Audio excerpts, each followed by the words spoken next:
Radio Pakistan और आपने कहा उनके साथ आपकी बड़ी एफिलिएशन रही है, एक कह लें कि बचपन आपका बड़ा उनके साथ गुजरा, फिर उसके बाद खुद भी आपने जो है वो रेडियो प्रोग्राम्स किए, तो ये तजुर्बा कैसा रहा आपकी ज़िंदगी में? और अब रेडियो, फिर वही सवाल है कि उस वक्त जब आप रेडियो का प्रोग्राम कर रहे थे और आज जो रेडियो है वो कितना उसका डिफरेंस है?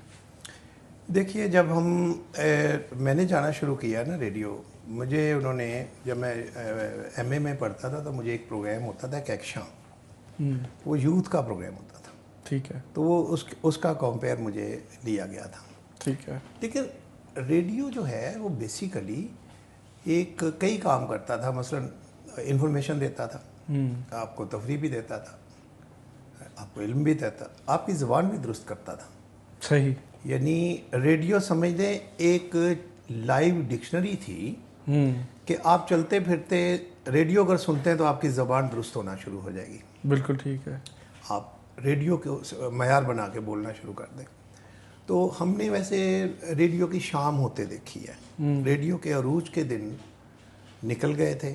अच्छा। लेकिन रेडियो पे मैंने बड़े लोगों को देखा है, बड़े लोग जो जिन्हें हम कह सकते हैं म्यूज़िक में या राइटर्स जो थे उस ज़माने में, रेडियो आया जाया करते थे, या साजिंदे या ऑफिसर्स।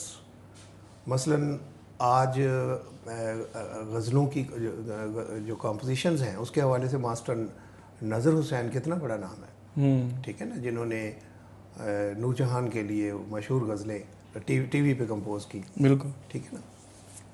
वो सारे लोग उस वक्त सर्विस कर रहे थे, मुलाजिम थे। तसद्दुक़ हुसैन साहब या मुजाहिद हुसैन साहब या ये जो अतरे बरादरान हैं, ये सारे वहीं पे। मेरी तो तकरीबन हर मंथ कोई ना कोई गज़ल जो है शेड्यूल होती थी या कोई ना कोई गीत। मेरी तकरीबन सारी किताबें रिकॉर्डेड हैं रेडियो सीपीयू में। अच्छा, फिर वो हमारे दोस्त बड़े थे वहाँ, यानी शायर जो नौकरी करते थे, और मेरी वहाँ सबसे अच्छी दोस्त जो थी नसरीन अंजुम भट्टी, वो सीपीयू में होती थी। तो हम अच्छा, लिखने पढ़ने का काफ़ी काम हमसे लिया जाता था। अच्छा, फिर सबसे बड़ी बात जो थी रेडियो की कैंटीन।